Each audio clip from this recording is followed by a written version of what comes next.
പഠിക്കലെല്ലാം അച്ഛനും അമ്മയും നമ്മളും കാണിച്ചു കൊടുത്തതാ. 4 വയസ്സുള്ള ഈ കുട്ടി ഇതുവരെ ഓളെ അച്ഛൻ തീയിൽ തുള്ളുന്നത് കണ്ടിട്ടില്ല. ഓളെ സ്കൂളെ മാഷ് ഇതുവരെ തീൻ്റെ അടുത്തേക്ക് പോകുന്ന കണ്ടിട്ടില്ല. കണ്ടിട്ടുണ്ടോ?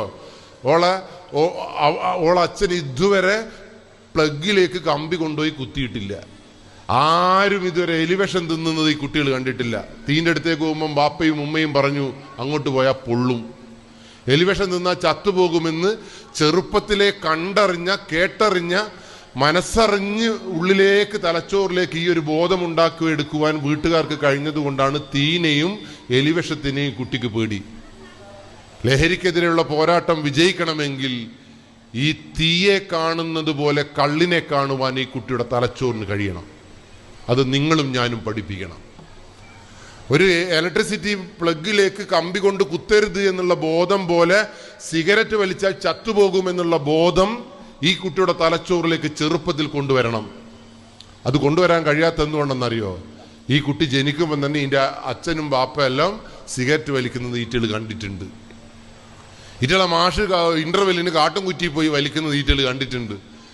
ഇവരുടെ ഏറ്റവും ഇഷ്ട സിനിമാ നായകന്മാർ അമ്പാൻ ഈ സിഗരറ്റ് വലിക്കുന്നത് സിനിമയിൽ പോലും കണ്ടിട്ടുണ്ട്. മാർക്കോ കള്ളു കുടിക്കുന്നത് കണ്ടിട്ടുണ്ട്. ഇനി പോരാത്തതിനിപ്പം വേടനും കഞ്ചാവ് വലിച്ചിട്ടുണ്ടല്ലോ. അതോടുകൂടി ഈ കേരളത്തിലെ മാധ്യമങ്ങൾ കുട്ടികളോട് പറഞ്ഞു കൊടുക്കുന്ന എന്താ? 6 ഗ്രാം കഞ്ചാവല്ലേ വേടം വലിച്ചിട്ടുള്ളൂ, പാവം വേടം വലിച്ചോട്ടെ, വേടം കറുത്തിട്ടല്ലേ എന്ന്. കറുത്തവൻ വലിച്ചാൽ ഒന്നും ആവൂലല്ലോ. പക്ഷെ വേടൻ നല്ലൊരു മനുഷ്യനാട്ടോ. വേടൻ ഈ പോലീസൊക്കെ പിടിച്ചതിന് ശേഷം വേടൻ അവസാനം പറഞ്ഞൊരു പ്രസ്താവന വായിച്ചോ നിങ്ങൾ? എൻ്റെ ചെറുപ്പത്തിൽ എന്നെ വളർത്തുവാൻ എനിക്ക് അച്ഛനും അമ്മയും ഇല്ലായിരുന്നു, എന്നെ നിയന്ത്രിക്കാൻ ആരുമില്ലായിരുന്നു. അതുകൊണ്ട് ഞാൻ കള്ളു കുടിച്ചു പോയിട്ടുണ്ട്, ഇതൊക്കെ ഉപയോഗിച്ചു പോയിട്ടുണ്ട്. ഞാൻ തിരുത്താൻ തയ്യാറാണ്. എന്നെ ആരാധിക്കുന്ന ഒരു മനുഷ്യജന്മവും ഇതൊന്നും ഉപയോഗിക്കരുത് എന്ന് പറഞ്ഞ ഒരു മനുഷ്യനാ വേടൻ. പക്ഷെ ഇവിടുത്തെ മീഡിയാസ് വേടം പറഞ്ഞതൊന്നും പറയാതെ വേടം കറുത്തോനായല്ലേ, വെളുത്തോൻ 6 ഗ്രാം കഞ്ചാവ് കഴിച്ചാൽ പ്രശ്നമില്ലല്ലോ എന്ന് പറയുമ്പോൾ ഇത് വായിക്കുന്ന കുട്ടികൾ പറഞ്ഞോളി, ഈ കുട്ടികൾക്ക് ഈ ലഹരിനെ പേടിയുണ്ടാവില്ല. അത് തന്നെയാണ് ഈ കേരളത്തിലെ സകല പ്രശ്നങ്ങൾക്കും കാരണം. കുട്ടിയോട് പറഞ്ഞു കൊടുക്കുവാൻ, കുട്ടിയെ ശീലിപ്പിക്കാൻ, കുട്ടിയെ നല്ല രീതിയിൽ വളർത്തുവാൻ ആർക്ക് കഴിയുന്നില്ല? പാരൻസിന് കഴിയുന്നില്ല. അല്ലാണ്ട് നമ്മൾ ലഹരിക്കെതിരെ ഇവിടെ മനുഷ്യച്ചങ്ങല തീർത്തത് കൊണ്ടോ എല്ലാവരും മെഴുകുതിരി കത്തിച്ചത് കൊണ്ടോ നിങ്ങളിങ്ങനെ വാട്സപ്പ് കൂട്ടായ്മയിൽ ഒരു ക്ലാസ് വെച്ചത് കൊണ്ടൊന്നും ലഹരിയിൽ നിന്ന് മോചനം ഈ നാടിനുണ്ടാവില്ല.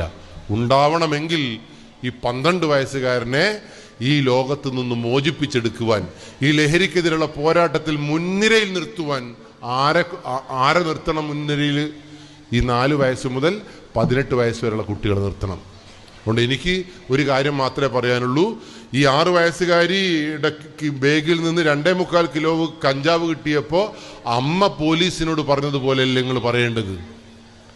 12 വയസ്സുകാരൻ്റെ കീശയിൽ ലഹരി വസ്തു ഉണ്ട് എന്ന്, 10ാം ക്ലാസ്സുകാരൻ ഇത് സാധനം ഉപയോഗിക്കുന്നുണ്ട് എന്ന് തെളിയിക്കപ്പെട്ട കാലഘട്ടത്തിൽ നിങ്ങളെ വീട്ടിലെ 10 വയസ്സുകാരൻ ഇത് ഉപയോഗിക്കുന്നുണ്ടോ എന്ന് പരിശോധിക്കുമ്പോഴാണ് ഈ നാട്ടിൽ ലഹരിക്കെതിരെയുള്ള പോരാട്ടം ശക്തമാവുന്നത്.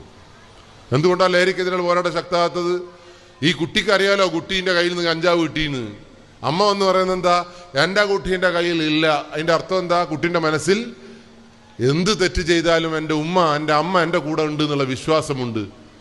കേരളത്തിലെ ലഹരി മാഫിയ എന്തിനാ കുട്ടീൻ്റെ കയ്യിൽ ഈ കഞ്ചാവ് കൊടുത്തതെന്ന് നിങ്ങൾക്ക് മനസ്സിലായിനോ?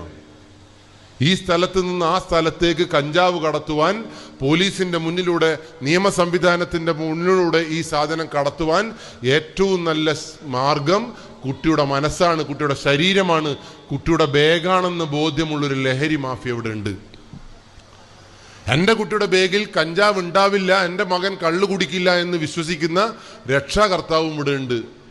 ഇവരെ പിടിക്കുന്ന പോലീസുകാരനെ മുഴുവൻ 2 പേരും കൂടി അറ്റാക്ക് ചെയ്യുമ്പോൾ ഈ നാട് എങ്ങനെയാണ് രക്ഷപ്പെടുക? അതുകൊണ്ട് എനിക്ക് നിങ്ങളോട് പറയാനുള്ളത്, നിങ്ങളുടെ മക്കൾ കഞ്ചാവ് വലിക്കുന്നുണ്ട്, സിഗരറ്റ് വലിക്കുന്നുണ്ട്, അവൻ്റെ കീശയിൽ നിന്ന് മുട്ടായി കിട്ടിയിട്ടുണ്ട് എന്ന് പറഞ്ഞിട്ടുണ്ടെങ്കിൽ എൻ്റെ മക്കളുടെ കീശയിൽ ഇത് കിട്ടിയിട്ടില്ല എന്ന് വിശ്വസിക്കാതെ അതുണ്ടോ എന്ന് ഉറപ്പുവരുത്തിയതിന് ശേഷം പ്രതികരിക്കാൻ കഴിയുന്ന രക്ഷാകർത്താക്കളായി മാറണങ്ങൾ. അതിനൊരൊറ്റ കാര്യം മാത്രമേ ഉള്ളൂ. അത് നിങ്ങളൊന്നും കുറ്റം പറഞ്ഞിട്ട് കാര്യമില്ല. നിങ്ങളെ മക്കളെ നിങ്ങൾക്ക് വിശ്വസിക്കാൻ കാരണം എന്താ അറിയോ? നിങ്ങളെ എല്ലാ മനുഷ്യന്മാർക്കും 2 സ്വഭാവമുണ്ട്. ശരിയാണോ തെറ്റാണോ? ലോകത്തെല്ലാ മനുഷ്യന്മാർക്കും രണ്ട് സ്വഭാവമുണ്ട്. സാറേ നിങ്ങൾക്ക് രണ്ട് സ്വഭാവമുണ്ട്, ശരിയാണോ തെറ്റാണോ?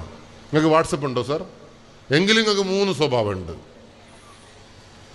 ഈ കുട്ടിയേക്കും 2 സ്വഭാവമുണ്ട്. എനക്കാണെ 3 4 എനിക്ക് എൻ്റെ വീട്ടിലൊരു സ്വഭാവം, നാട്ടിലൊരു സ്വഭാവം, വാട്സപ്പിൽ എൻ്റെ സ്വഭാവം കാണണങ്ങൾ, പോലീസ് സ്റ്റേഷനിൽ വേറൊരു സ്വഭാവം. ഇതേപോലെ എല്ലാവർക്കും ഞാൻ 13 കൊല്ലമായി ഈ സമൂഹത്തോട് നിരന്തരം പറഞ്ഞുകൊണ്ടിരിക്കുന്നു, നിങ്ങളെ 18 വയസ്സ് വരെയുള്ള മക്കളെ നിങ്ങൾ ഒരു തരി വിശ്വസിക്കരുത്. പോലും നമ്മളെ പറ്റിക്കും. നിങ്ങളെ വീട്ടിൽ കാണുന്ന കുട്ടിയല്ല നിങ്ങളെ സ്കൂളിലെ കുട്ടി. ആ സ്കൂളിൽ കാണുന്ന കുട്ടിയല്ല റോഡിലൂടെ നടക്കുന്ന കുട്ടി എന്ന് ആദ്യം ബോധ്യമാവേണ്ടത് പാരൻസിനാണ്. ഒറ്റ ഉദാഹരണം കൂടി പറയാം. ഞാനും എൻ്റെ അപ്പുറത്തെ വീട്ടിലെ മുഹമ്മദും 7ാം ക്ലാസ്സിൽ പഠിക്കുമ്പോൾ അരക്ക് തോർത്ത് വെച്ച് കുളിക്കാൻ പോകും എപ്പം കുളത്തിൽ.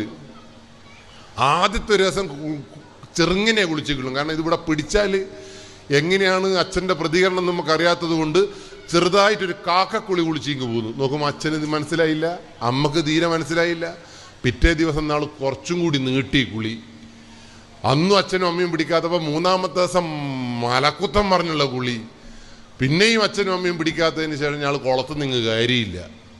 ഒരു 7 ദിവസം കഴിഞ്ഞ് തത്തക്കം പൊത്തക്കം തന്നെ ഒരു പേടിയുമില്ലാതെ വീട്ടിലേക്ക് കയറി വരുമ്പോൾ അച്ഛൻ ഇങ്ങനെ കോമരത്തിനെ പോലെ തുള്ളുക. ഞാൻ വെച്ചാൽ അമ്മയായിട്ടുള്ള എന്തോ അടിയാന്നാ. പക്ഷെ ഞാനങ്ങ് കയറിയതും എറയത്തുനിന്ന് മട്ടലെടുത്ത് ഒരു 6 അടി നടുപ്പുറത്ത്. 18 വയസ്സ് ഒരു അന്തം വിട്ട ബോധമുള്ള ഞാൻ എൻ്റെ അച്ഛനോട് ചോദിച്ചു, നിങ്ങൾ എന്തിനെങ്കിലും അടിക്കുക, ഒരു കുട്ടിയാന്ന് വിചാരിച്ച് അങ്ങോട്ട് അടിക്കുക നിങ്ങളെന്ന് ചോദിച്ചപ്പോൾ അച്ഛൻ പറഞ്ഞു, നീ കുളത്തിൽ പോയി കുളിച്ചോടാന്നൊരു ചോദ്യം ചോദിച്ചു. ഞാൻ പറഞ്ഞു, നിങ്ങൾ കണ്ണുകൊണ്ട് കണ്ടിനെ ഞാൻ കുളിക്കുന്നത്, കാണാത്ത സാധനത്തിന് നിങ്ങൾ അപ്പാടെ അടിക്കുക. അച്ഛൻ 2 അടിയും കൂടി അടിച്ചിട്ട് എന്നോട് പറഞ്ഞ മറുപടി, ഞാൻ അപ്പോൾ ഈ അടി കിട്ടുമ്പോൾ ഞാനിങ്ങനെ ഓട്ടക്കണ്ണിട്ടിട്ട് നോക്കുമ്പോൾ മുഹമ്മദിന് അപ്പുറത്തൊന്നും കിട്ടുന്നുണ്ട്. അന്നേരത്തെ എനക്കൊരു സമാധാനമായത്. ഇപ്പം സ്വാഭാവികമായിട്ട് ഞാൻ 2ആൾക്കും ഒരേ സമയത്ത് അടി കിട്ടിയപ്പോൾ ഒരു സമാധാനം കിട്ടി. പക്ഷേ അച്ഛൻ 2ാമത്തെ അടി അടിക്കുമ്പോൾ പറഞ്ഞതെന്ന് അറിയോ, എനിക്ക് എൻ്റെ കണ്ണുകൊണ്ട് നീ കാണണമെന്ന് എനക്കൊരു നിർബന്ധവും. എൻ്റെ കൂട്ടുകാരൻ അന്ത്രു നീ കുളത്തിൽ കുളിക്കുന്നുണ്ട് എന്ന് പറഞ്ഞിട്ടുണ്ട് എങ്കിൽ എനിക്ക് അന്ത്രുവിനെയാണ് വിശ്വാസം. 2 അടിയും കൂടി ഇങ്ങ് കിട്ടി. അതോടുകൂടി അടി കിട്ടുമ്പോൾ ഞാൻ വിളിച്ചൊരു വിളിയുണ്ട്, എൻ്റെ അന്ത്രൂക്ക വല്ലാത്തൊരാളായിപ്പോയി നിങ്ങൾ വിചാരിച്ച് ഞാൻ പിറ്റേന്ന് കുളിക്കാൻ പോയിട്ടില്ല. പിറ്റേന്ന് ഞാനും പോകുമ്പോൾ പിന്നെയും കുളിക്കുകയും പോയി. പക്ഷെ ആദ്യം അന്ത്രൂക്ക് ഉണ്ടോയെന്ന് നോക്കി. എനിക്കതല്ല, ഈ അടി കിട്ടുമ്പോൾ എൻ്റെ വീട്ടിൽ നടന്നൊരു സംഭവം എനിക്ക് ഇങ്ങോട്ട് പറയാനുള്ളത്. ഈ അച്ഛനിങ്ങനെ പൊട്ടിച്ച് തരുമ്പോൾ ഈ ഒച്ച കേട്ടിട്ട് അമ്മ ഏടുന്നോ വന്നിട്ട് അമ്മ പറഞ്ഞൊരു വർത്താനമുണ്ട്, എൻ്റെ മോനെ നിങ്ങൾ എന്തിനാ ഇങ്ങനെ അടിക്കുന്നു, നിങ്ങൾക്ക് എന്നെ ദേഷ്യമുണ്ട്, എന്നെ അടിച്ചാൽ പോരെ, ഈ നല്ല തങ്കപ്പെട്ട ചെക്കൻ അടിക്കേണ്ട ആവശ്യമുണ്ടോ? എൻ്റെ വയറ്റിൽ 10 മാസം നീന്തിക്കളിച്ച ചെക്കനായത്, എൻ്റെ മോനായവൻ, ഓനൊന്നും ചെയ്യൂലെന്ന്. ഞാൻ കുളത്ത് കുളിച്ചെന്ന് ആർക്കേ അറിഞ്ഞൂടൂ? ആർക്കറിയാം?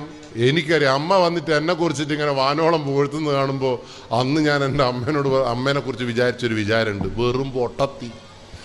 കുളത്ത് പോയി കുളിച്ചിട്ട് അച്ഛന് മനസ്സിലായി. പക്ഷെ ഈ പൊട്ടത്തി ഇപ്പവും പറയുന്നത് എന്താ അറിയോ, ഈ എൻ്റെ തങ്കു കുളിക്കൂല, എൻ്റെ വയറ്റിൽ കുളിച്ചവനാ കളിച്ചവനാന്ന്. അത് തന്നെയാണ് ഈ നാട്ടിലെ മനുഷ്യജന്മങ്ങൾ നശിക്കാൻ കാരണം. അമ്മയ്ക്ക് തിരുത്താൻ കഴിയാത്ത മക്കളാണ് ഇവിടെ നശിച്ചു പോകുന്നത്. ശരിയാണോ തെറ്റാണോ? അതുകൊണ്ട്